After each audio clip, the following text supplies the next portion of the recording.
नमस्कार, जय हिंद दोस्तों। स्वागत है आपका हमारे YouTube चैनल पर। आज हम बात करेंगे sales manager roles and responsibilities की। बहुत ही इम्पोर्टेंट टॉपिक है उनके लिए जो प्राइवेट सेक्टर में सेल्स मैनेजर की जॉब करना चाहते हैं या किसी सेल्स मैनेजर के अंडर सेल्स रिप्रेजेंटेटिव की जॉब करना चाहते हैं। तो आपके लिए ये काफी अच्छा वीडियो रहेगा सेल्स मैनेजर की पोस्ट को समझने के लिए, उसके रूल्स को समझने के लिए, उसकी रिस्पॉन्सिबिलिटीज को समझने के लिए। तो आप वीडियो को लाइक कर लीजिएगा, चैनल पर नया है चैनल को सब्सक्राइब कर लीजिएगा और एक एक बात आपको मैं बताने वाला हूँ, वीडियो को अंत तक जरूर देखिएगा, जिससे आपके जितने भी डाउट हैं, जितनी भी चीजें हैं वो आप समझ सकें, सीख सकें और अपने इंटरव्यू में अपने जो आपका जॉब है उसको सही से कर सके। तो चलिए शुरू करते हैं आज का ये वीडियो। तो सबसे पहले बात कर लेते हैं सेल्स मैनेजर क्या है। As a sales manager your primary role is to lead and motivate your sales team. तो जब आप सेल्स मैनेजर बनते हैं तो जो आपका प्राइमरी जो मुख्य रोल होता है, जो शुरुआती रोल होता है,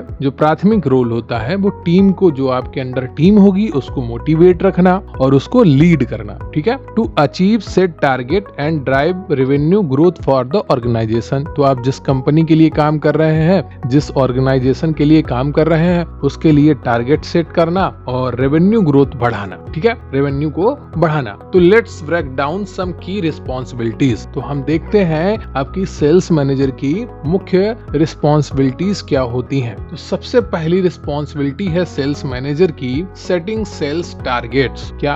you will be responsible for setting achievable yet challenging sales target in line with the company objectives. These targets should be specific, measurable and time bound. तो ये चीज आप समझ लीजिए कि जो सेल्स मैनेजर है वो टारगेट सेट करेगा। अब ये टारगेट वीकली हो सकते हैं, मंथली हो सकते हैं या क्वार्टरली हो सकते हैं या फिर ईयरली हो सकते हैं। ठीक है, तो ये टारगेट सेट करेगा कि इतनी सेल्स करनी है और कंपनी के ऑब्जेक्टिव यानी कि कंपनी के जो उद्देश्य हैं उनको पूरा करना है और वो सभी टारगेट जो होंगे वो अचीवेबल होंगे और स्पेसिफिक टाइम बाउंड के अंदर होंगे। ठीक है, तो आप देखते होंगे अगर आपने कभी जॉब की है या आपके दोस्त जॉब कर रहे हैं तो उनसे पूछिएगा तो वो बताएंगे कि किस तरीके से सेल्स मैनेजर उन्हें टारगेट बताता है। अगली जो रिस्पॉन्सिबिलिटी है वो सेल्स स्ट्रेटजी डेवलपमेंट। तो developing and implementing effective sales strategy is crucial. This involves analysing market trends, identifying potential customers and determining the best approach to reach and convert them into loyal clients. तो sales strategy जब आप develop कर रहे होते हैं तो एक बात ध्यान रखने योग्य होती है कि आप क्या बेच रहे हैं और किसे बेच रहे हैं। जब आप ये बात समझ लेते हैं तो ये एक इफेक्टिव सेल्स स्ट्रेटजी आप बहुत ही आसानी से बना पाते हैं और मार्केट के ट्रेंड को भी समझ पाते हैं। तो इन सारी चीजों को आपको समझना है, उसके अनुसार सेल्स स्ट्रेटजी को डेवलप करना है। अगली जो रिस्पॉन्सिबिलिटी है सेल्स मैनेजर की है वो टीम लीडरशिप एंड मोटिवेशन। तो as a sales manager you are not just a leader but also a mentor to your team. Providing guidance, support and motivation to your sales representative is essential for maintaining a high level of productivity and morale. ठीक है, तो team को lead करना है आपको, उसको motivate रखना है और उनको गाइडेंस देना है, उनको सपोर्ट देना है ताकि जो आपकी गोल है, मंथली है या ईयरली है या क्वार्टरली है या वीकली है, वो अचीवेबल बने। ठीक है, और प्रोडक्टिविटी आए और वो मॉरली भी हाई रहे। तो अपनी टीम को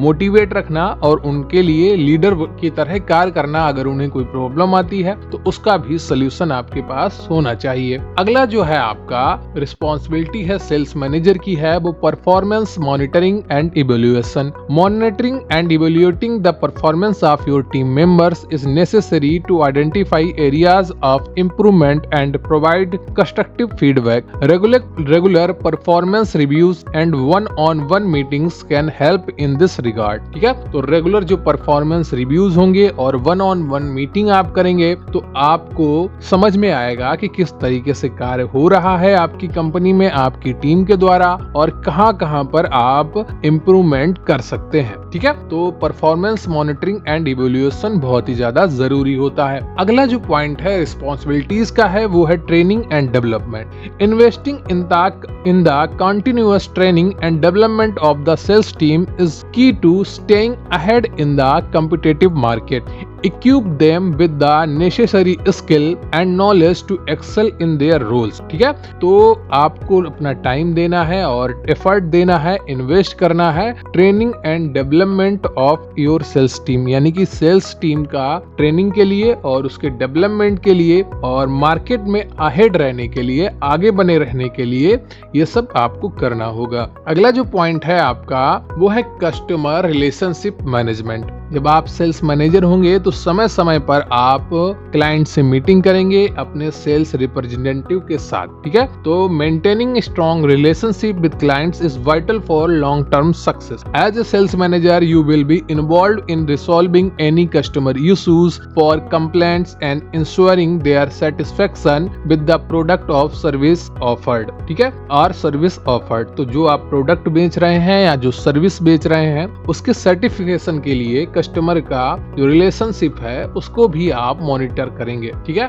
अगला जो रिस्पॉन्सिबिलिटी है सेल्स मैनेजर की वो है sales forecasting and reporting. Accurate sales forecasting allows the organisation to make informed decision about resource allocation and future growth strategies. You will be responsible for analysing sales data and preparing comprehensive report for senior management. तो आपको जो sales आपकी किस तरीके से बढ़ रही है या घट रही है या क्या बढ़ सकती है भविष्य में या घट सकती है, उसकी पूरी रिपोर्टिंग आपको अपने सीनियर मैनेजमेंट को बतानी होगी, उनको देनी होगी, ताकि वो जो आपका रिसोर्सेज हैं उनका सही जगह पर एलोकेशन कर सकें और फ्यूचर ग्रोथ की न्यू स्ट्रेटजी और अच्छे तरीके से बना सकें। तो सेल्स फोरकास्टिंग एंड रिपोर्टिंग यानी कि अपने सीनियर्स को पूरी जानकारी देना कि किस तरीके से आपकी टीम कार्य कर रही है और उस एरिया में क्या क्या ग्रोथ की संभावना है और क्या क्या डिफिकल्टीज आ रही हैं, इन सारी बातों को आपका